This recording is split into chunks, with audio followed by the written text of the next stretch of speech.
ஓம் நமச்சிவாய். அருள்மிகு அர்த்தநாரீஸ்வரர் திருக்கோயில் திருச்செங்கோடு. திருச்செங்கோட்டில் கேதார கௌரி விரத பூஜை. அம்பாள் சிவனை நோக்கி தவம் கொண்டிருக்கின்றார்கள். 21,000 யுகமாக நடந்து கொண்டிருக்கின்ற இந்த விரத பூஜை திருச்செங்கோட்டில் இருக்கின்ற நம் ஊர் மலைக்கோயிலில் அம்மன் சிவனை நோக்கி தவம் இருந்து கொண்டிருக்கிறார். இங்கே 21 நாளாக பாதித்து ஒவ்வொரு வருடமும் இந்த கேதார கௌரி விரத பூஜை சிறப்பான முறையில் நம் திருச்செங்கோட்டில் நடந்து கொண்டிருக்கின்றது.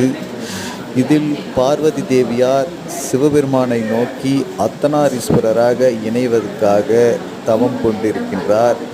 இங்கிருக்கின்ற அர்த்தநாரீஸ்வரர் தான் திருவண்ணாமலையில் எழுந்தருளி காட்சி தந்து கார்த்திகை தீபமாக ஒளியாக நமக்கெல்லாம் அருள் பாலித்துக் கொண்டிருக்கிறார்.